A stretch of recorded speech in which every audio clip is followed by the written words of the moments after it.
In a time when we consider ourselves to be superior to our predecessors, making great advances in science and technology and improving the quality of our lives, it seems that our ancient ancestors were not far behind. Incredibly, they had discovered the secret of controlling the Earth's natural forces and had power in their hands.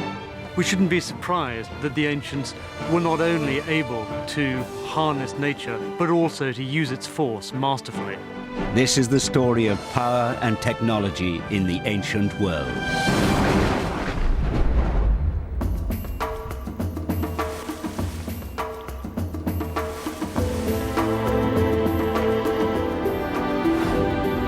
We know that ancient people from the classical world were sophisticated, yet in their everyday lives it seems they had technology which was not far removed from our own. Today we benefit from many modern inventions to make our lives more comfortable, yet the ancients had many luxuries we might consider modern. We live in a time of mass production and complex engineering, yet the Romans built automated factories in their towns and cities, creating an industrial revolution almost 2,000 years ahead of its time. They controlled the forces of nature through their incredible feats of civil engineering and brought civilization to the lives of the masses. Thousands of years ago, people learned how to control the power of the sun, to harness thermal energy and use water to power great machines.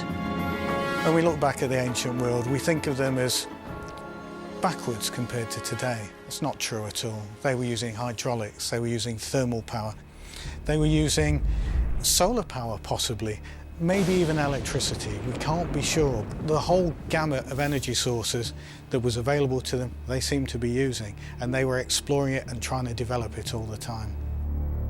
But despite many of the ancient discoveries which have been revealed, there are still intriguing mysteries which cannot be explained. In Baghdad, the birthplace of civilization, a strange object was discovered in 1936. No one has been able to prove what this enigmatic artifact was for, yet it has similar components to a 19th century battery, leading some experts to believe that people from ancient societies even knew about electricity. Incredible as it seems, could the ancients have been even closer to discovering the technology of our modern world?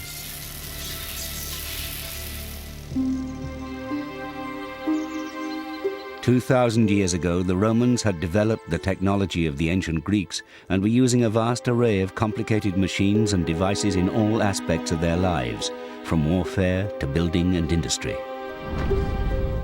Yet we would know little of these ancient inventions if it was not for the work of one man, Marcus Vitruvius Pollio. Vitruvius was an architect by trade who lived during the reign of Julius Caesar.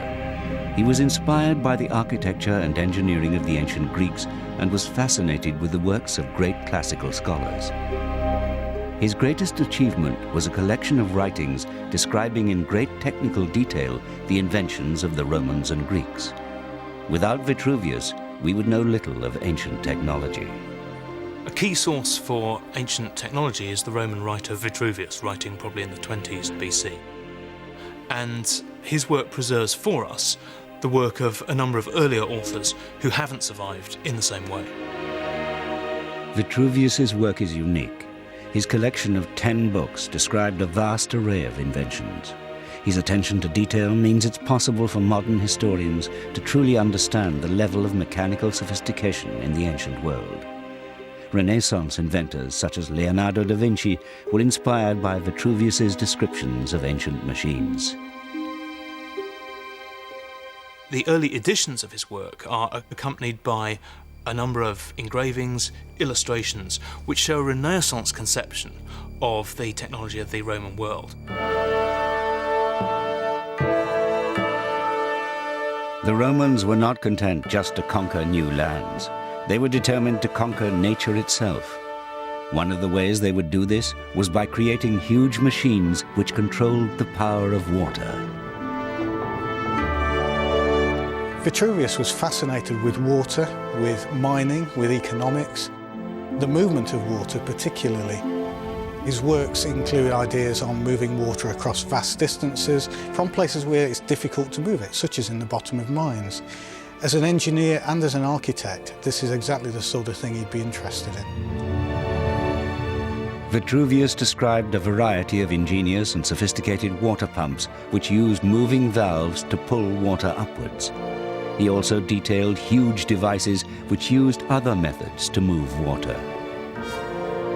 In 2001, the remains of two gigantic Roman mechanisms were unearthed in London. They became known as the Gresham Street water wheels.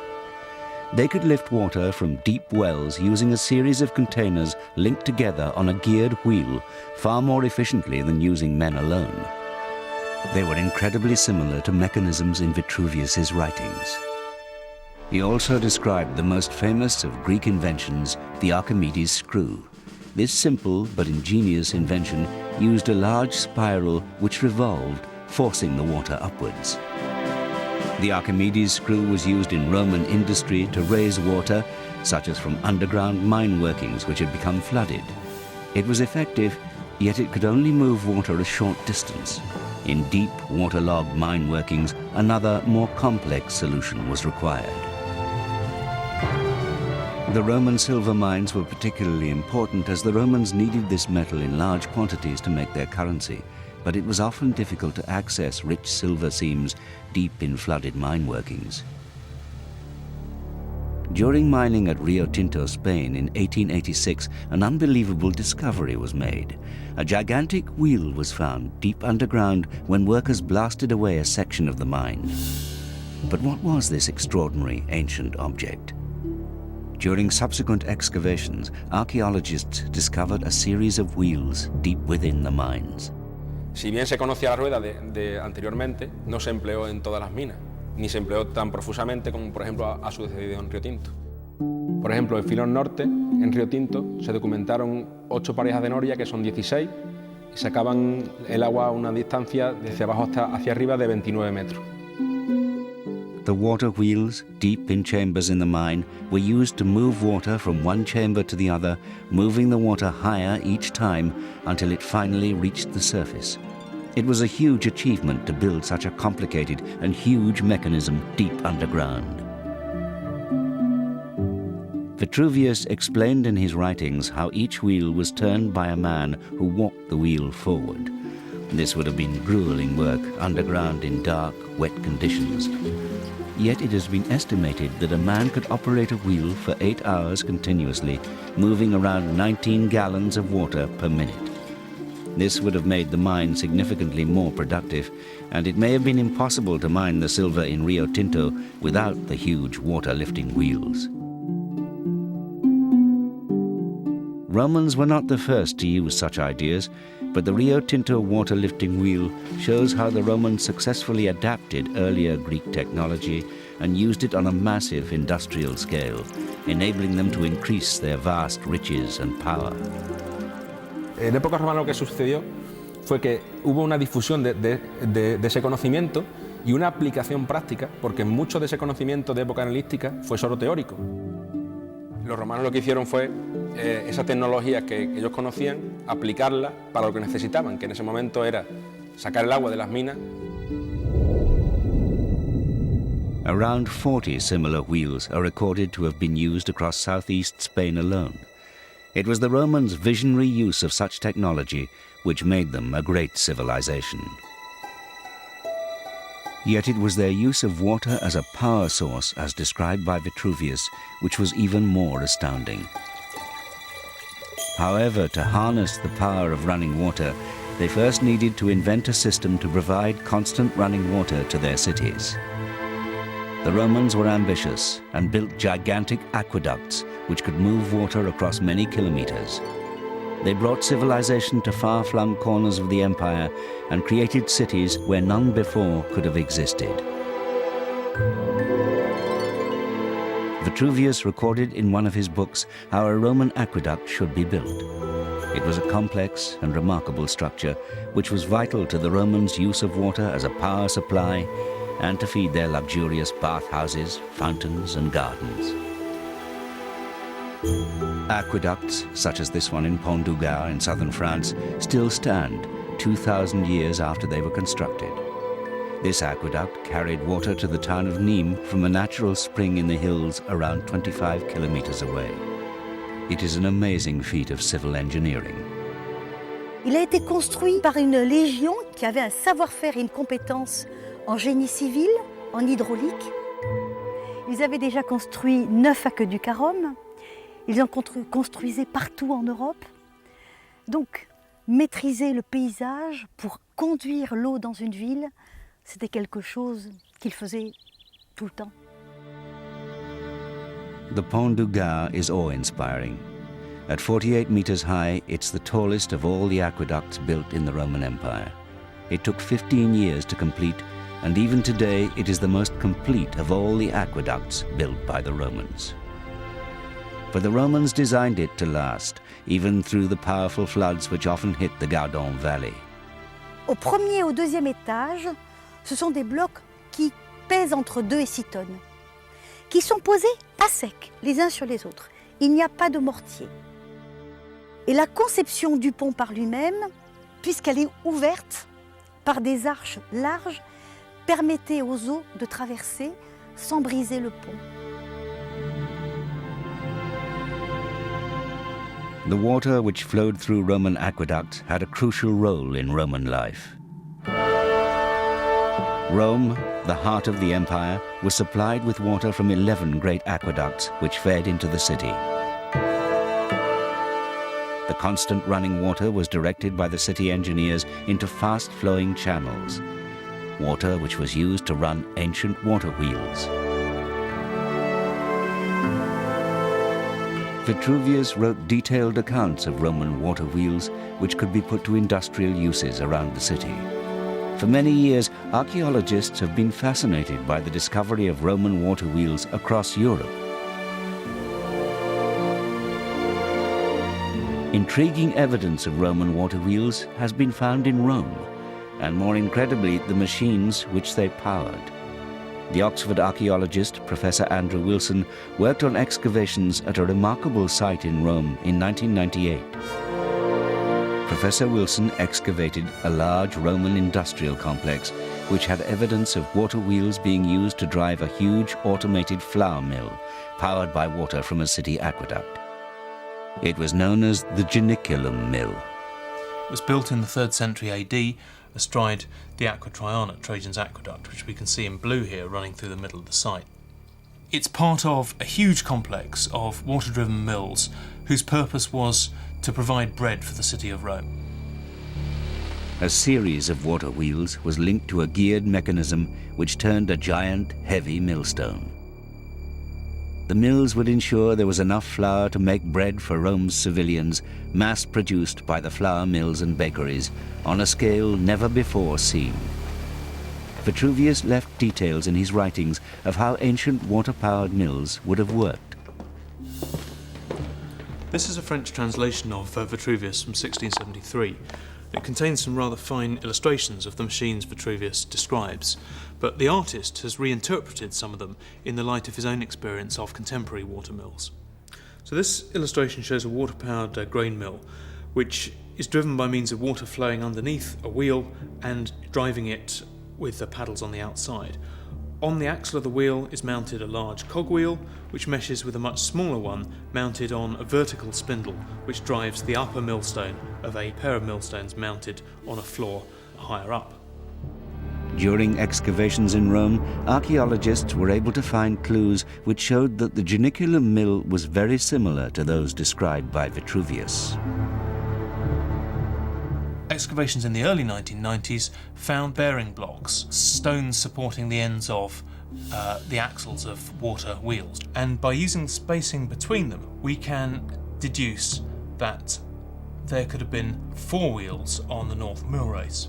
On the south side, the axle was set rather higher, allowing a larger wheel, and this may suggest that it drove either a heavier set of millstones or perhaps 2 sets of millstones, one off each end of the axle. So important was water as a source of power for the mills that during one attack on Rome, an attempt was made to block the aqueducts and bring bread production to a standstill. It is the equivalent of the electricity supply being cut off to a modern city today.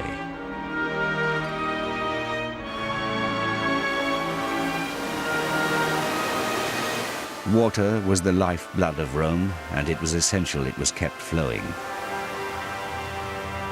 The automated flour mills of Rome would have been impressive, but the most incredible Roman power plant in the world was discovered in Barbegal in southern France. The ruins uncovered at Barbegal in the 1940s proved the existence of a huge Roman water-powered factory, which experts previously believed could never have been possible. Yet, in the 2nd century AD, the massive water-powered flour mill was built and could supply enough flour to feed the 12,500 people living in the nearby Roman city of Arles. The complex was constructed on a hill and comprised 16 water wheels in all, each powering a continuously turning millstone onto which a hopper dropped the grain. This was industrialization on a massive scale. The mill complex was powered by water from the aqueduct built to supply the population of Arles, but when it reached the top of the Barbegal site, a branch of the aqueduct diverted water off towards the mills. A vast quantity of water from the aqueduct must have been required to keep the mills turning.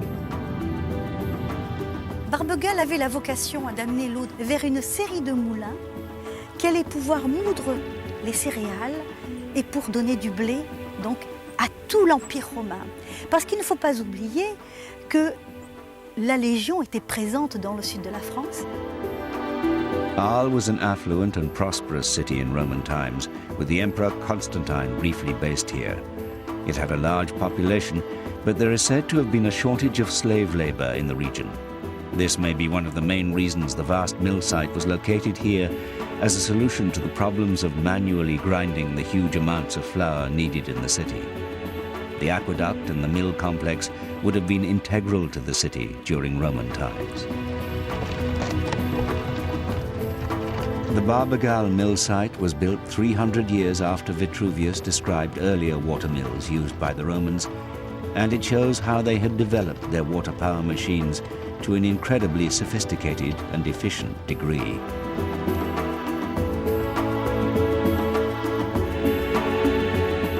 Here, water power was exploited to a level of industrialization and mechanization which is almost impossible to reconcile with our notions of the ancient world. The site of Barbegal, which predates the Industrial Revolution by some 1600 years, shows a very early instance of large-scale capital investment in complex machinery. It's mankind's first attempt to harness natural forces to do useful mechanical work, and as such that's the distant ancestor of a whole host of machines that we're familiar with today. Barbegal provides evidence that the Romans were further ahead in their technological development of water power than previous excavations had shown.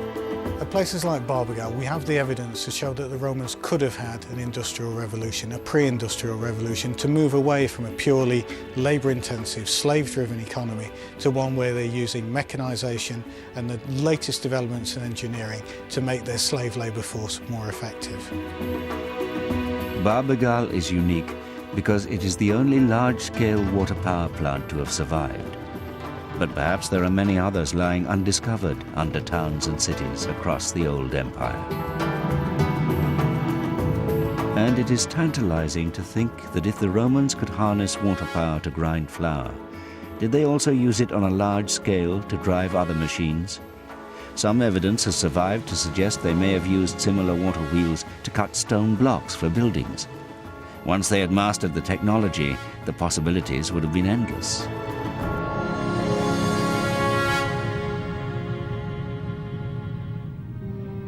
The Romans' expertise with water systems became so developed that they were even able to move water across vast valleys where normal aqueducts could not be built, using the power of gravity. At Aspendos in Turkey, the remains of an extraordinary construction can still be seen.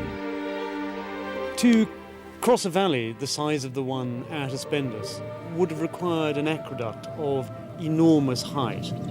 But the Romans had an ingenious solution to this problem. they decided instead to harness the very power of water, developing a system based on pressurization, which used the amazing technique of an inverted siphon. Water siphons had been used since Greek times, but the Romans adapted this technology and used it on a huge scale.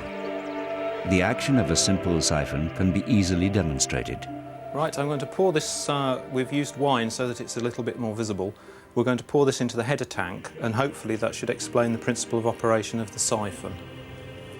The gravitational force on the water should push it through the pipe and then up the other side of the pipe into the header tank at the far end. This is the same principle on which the Aspendos siphon would have worked. A stone pipeline carried the water down to the bottom of the valley before the pressure forced it back up the other side towards the town. The Romans had harnessed the power of gravity and water pressure, making the water run uphill. They didn't build just one siphon at Aspendos, but three supported between two huge towers spanning the valley.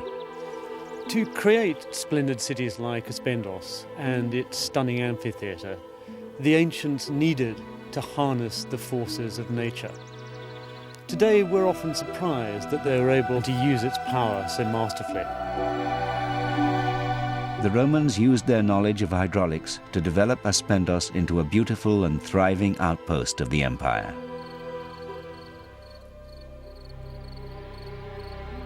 Vitruvius wrote accounts in his books of the many inventive solutions the Romans devised to get water to their main towns and cities. Yet once the water arrived by aqueduct, an effective plumbing system needed to be in place to keep the water flowing.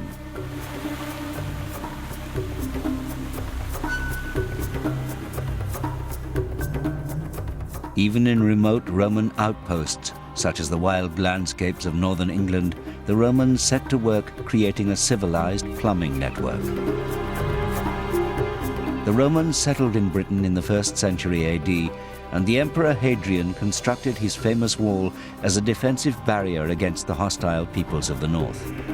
The wall itself was a huge undertaking, being at least 4 meters high, 3 meters wide, and stretching a distance of 118 kilometers. The Roman fort of Vindolanda was situated close to Hadrian's wall. It was a base for the soldiers who had been assigned to the task of keeping the northern tribes at bay. The Roman leaders knew that if they were to keep their troops happy and loyal, it was important they were comfortable and well looked after. In this cold and exposed environment, the Romans sought to tame nature and create some of the luxuries they were used to.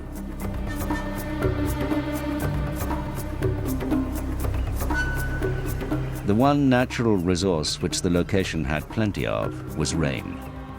The Romans devised a way of directing the rainwater towards the town so they could enjoy piped running water. The town grew into an extensive settlement with its own hospital, brewery, shops, and in particular a bathhouse for the soldiers.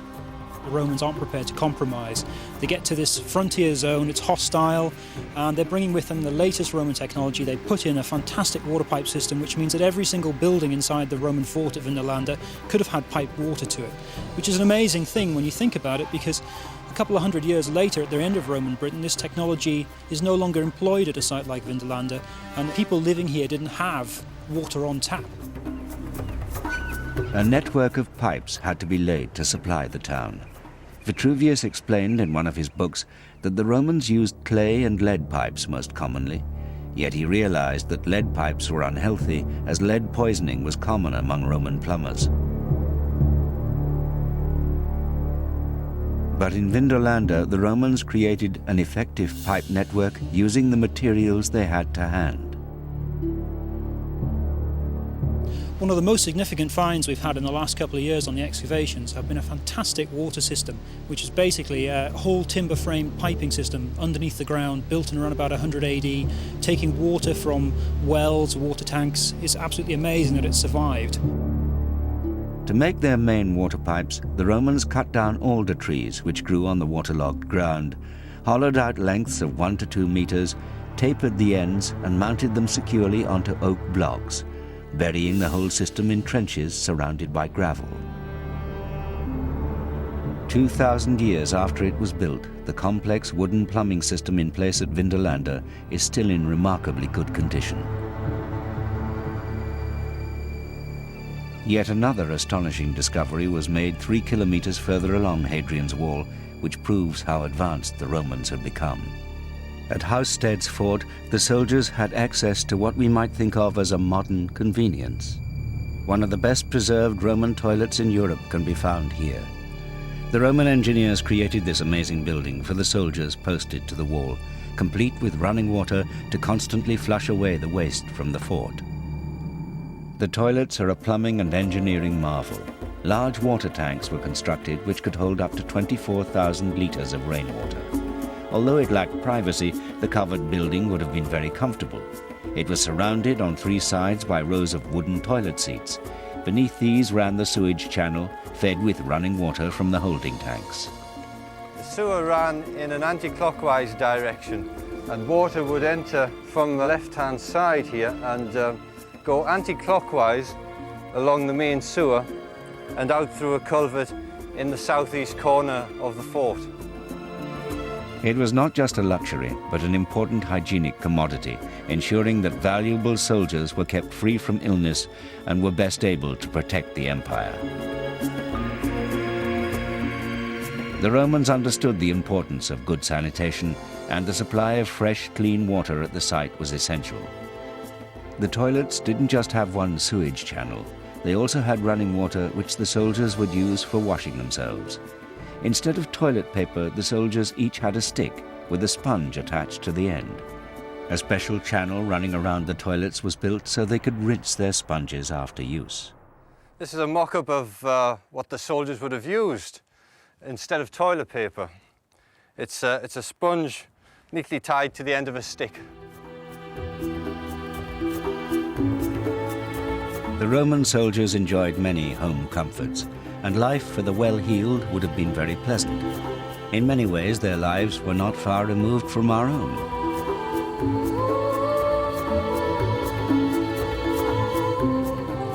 The level of their public buildings across the empire was incredible. Their huge bathhouses were like temples dedicated to the pleasures of water. Citizens could luxuriate in heated baths or enjoy a relaxing massage. One of the most beautiful surviving Roman baths in Europe can be found in the Roman city of Bath in southern England, known to the Romans as Aquae Sulis.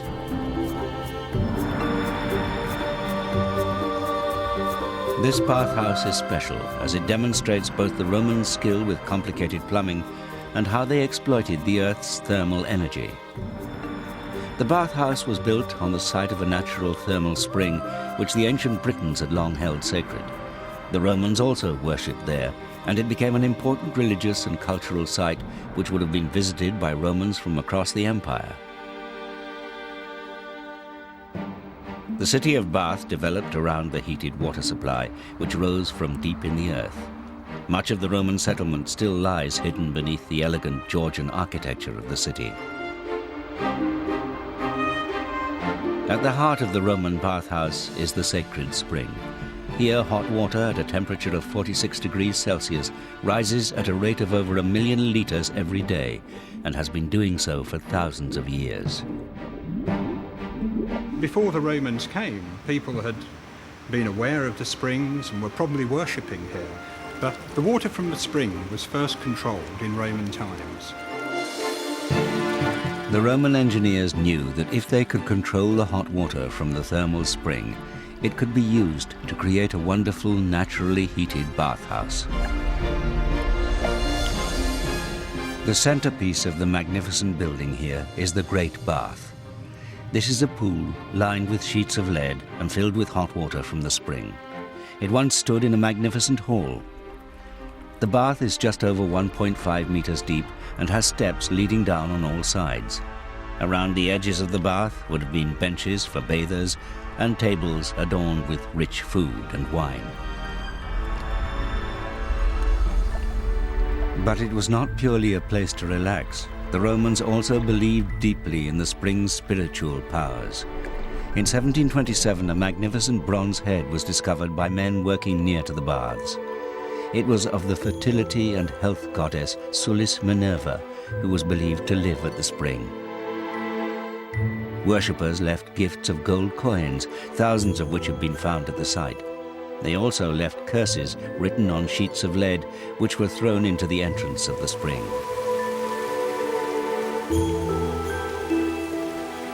It is a testament to the creative ingenuity of the Romans that they saw the potential of using a supply of thermally heated water and effectively used the natural phenomenon for their own purposes. The Romans must have understood about thermal power because they've exploited it so effectively.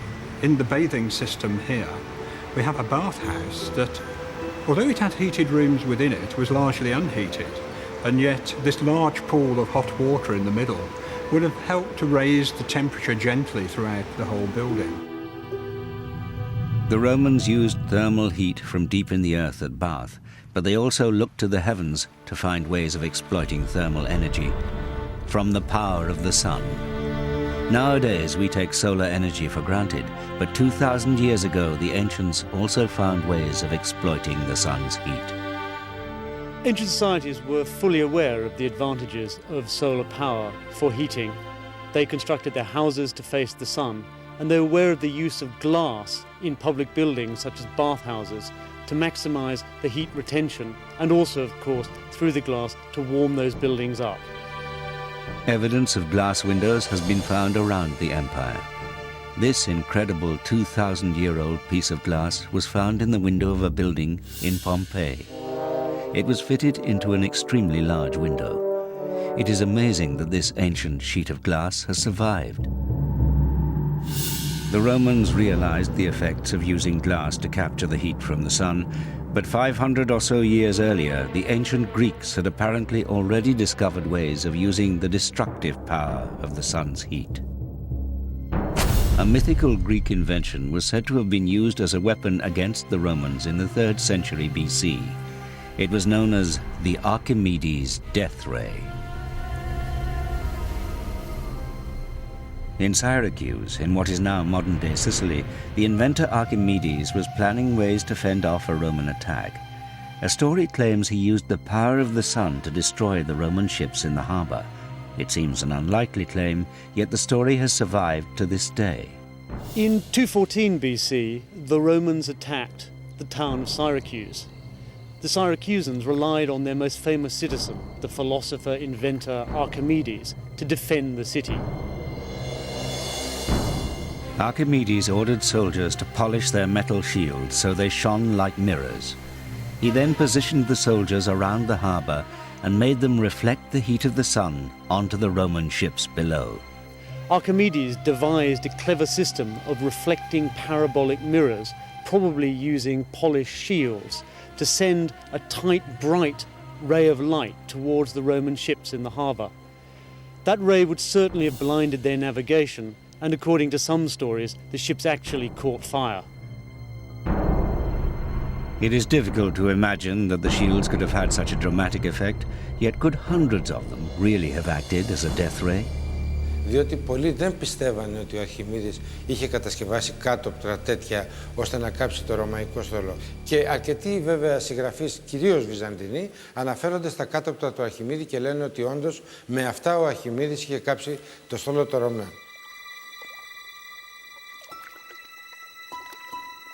The idea that Archimedes could burn a fleet of ships with a series of mirrors has been ridiculed in many academic circles. Some historians have claimed he used lenses and not mirrors. But one defender of the mirror theory was Professor Ioannis Sakkas. Ο Σακάς πίστευε ότι ο Αρχιμίδης δεν χρησιμοποιούσε φακούς, αλλά είχε καταλήξει ότι χρησιμοποιούσε κάτωπτρα ασπίδες καλογιαλισμένες, οι οποίες με την κατάλληλη χρήση συγκέντρωναν τις ηλιακές ακτίνες σε ένα συγκεκριμένο σημείο, το οποίο έπαιρνε φωτιά. Sakkas, a tireless experimenter, spent much of his career reconstructing ancient Greek technological weapons and mechanical devices. He decided to put the Archimedes mirror theory to the test. Sakkas successfully created a fire using a barrage of polished metal shields. But he decided to take the test a step further with the help of the Greek Navy. τελικά έφτασε να κάνει το μεγάλο πείραμα το Νοέμβριο του 1973, οπότε χρησιμοποιώντας ναύτες από το σταθμό του Παλάσκα κάτω στον Πειραιά, με 70 ασπίδες μεγάλες, καλογιαλισμένες, έκαψε ένα ρωμαϊκό αντίγραφο, δηλαδή ένα μικρό καραβάκι, μια μικρή βάρκα που είχαν τα ρωμαϊκά πλοία της εποχής εκείνης. Amazingly, the experiment proved that the Archimedes death ray really could have worked. So was perhaps not a myth after all. Σε δευτερόλεπτα άρχισε να φαίνεται καπνός και σε 2-3 λεπτά είχε καεί. This ancient Greek technology is actually being employed by scientists working today. In an extraordinary parallel, scientists in Colorado in America have created a vast experimental solar-powered furnace, which works on exactly the same principle as the Archimedes death ray. It focuses hundreds of mirrors onto a central point, which then heats to immense temperatures of thousands of degrees Celsius. Its future uses include manufacturing for high-tech industries.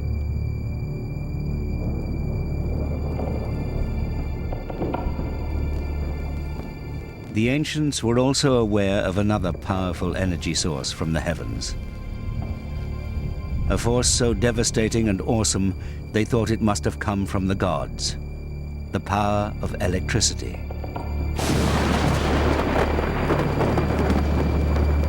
Discoveries have been made in Egypt, Crete and Greece, which suggest that the ancients were able to attract lightning to their temple buildings. It seems they were aware of the electrical force and realized it could be drawn to the ground using lightning conductor rods. The Minoans of ancient Crete, who lived over 3,500 years ago, built small temples on peaks high in the mountains with spear-like masts pointing to the sky. Minoan drawings have revealed the use of masts, which, if made of metal, could have attracted lightning from passing storms. The lightning would have had a powerful religious impact on the people who worshipped the gods. By attracting the lightning, the priests could have created a great impact and drawn people to worship. The effect must have been awe-inspiring at the height of a storm when the lightning struck. Some experts believe that there was a cult of thunder worshippers who realized that if they attracted lightning, they could bring down much-needed rain. Interestingly, the masts in Minoan art are the same pointed shape as those used by Benjamin Franklin when he reinvented them in 1752, many centuries later.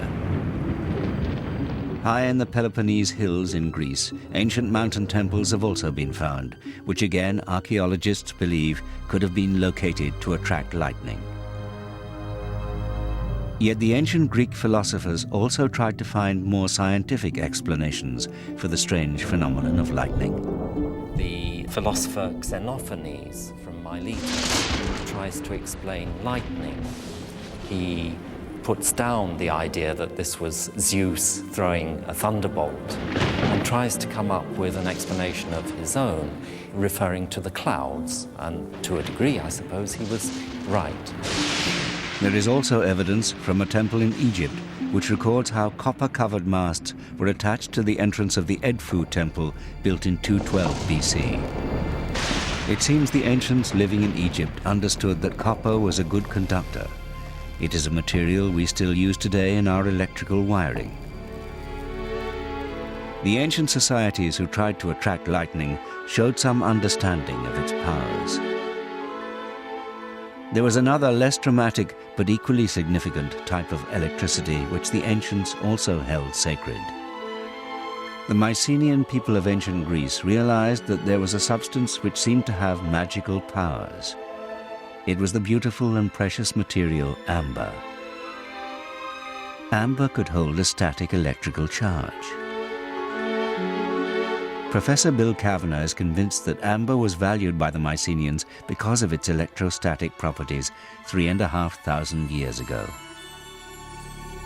One of the reasons why they prized it must have been because of these electrostatic properties. The material is able, as it were, to make something that appears dead and inert come to life because of the electricity as we know today. I'll take this piece of amber and rub it on my woolen coat. That should build up the electrostatic charge, and then we shall see if this will attract the feather. This would have seemed magical to the Mycenaeans, who must have realized that there was a strange force within the amber. Interestingly, the Greek name for amber is electron. Here at their capital city, Mycenae, beautiful amber artifacts were buried alongside the most precious gold treasures. The site of Mycenae seems to have been the most prestigious of all Greece's Bronze Age centres. It became very important sometime around 1700, 1800 BC. And one of the first signs of its great prestige are some extremely rich burials. Some of the most beautiful and opulent objects ever found in ancient Greece have been excavated from burial sites in Mycenae, including a golden mask of the great king Agamemnon, who once resided here. Large pieces of Baltic amber jewelry were discovered, indicating that amber held significance for the Mycenaeans.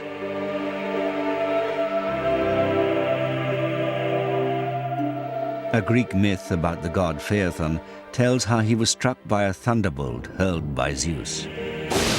In grief, his sister's tears turned to amber. Although just a story, it indicates that perhaps the ancients made the link between the force in lightning and the electrical charge held by amber. But could the ancients have gone one step further? In one of the greatest enigmas from the ancient world, there is an intriguing clue that the ancients actually managed to create electricity. It seems an outrageous claim, but a remarkable object was found in Baghdad in Iraq in 1936. Archaeologists unearthed a tomb in the city and found a mysterious Mesopotamian jar, which is commonly believed to date somewhere between 250 BC to 250 AD. But what could this mysterious jar be? The Baghdad battery is a small clay jar with an asphalt stopper. It has an iron rod running through the middle and is encased in a copper cylinder. When the jar's filled with some kind of electrolyte like vinegar or grape juice, the jar as a battery produces just over a volt of electricity. This is an amazing discovery. It shows that the ancients had already invented the battery 2,000 years ago. There are many who are skeptical of the claim that this could really be a 2,000-year-old battery. Yet the evidence is compelling that it could have been used to create an electrical charge.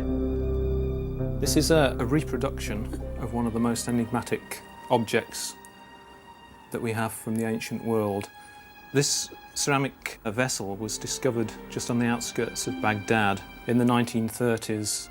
When they were investigated, it was discovered that they were two pieces of metal, a piece of copper tube and in the centre of that a piece of iron rod. The two metallic elements producing electrical energy. We had no idea that at that early stage the technology was understood.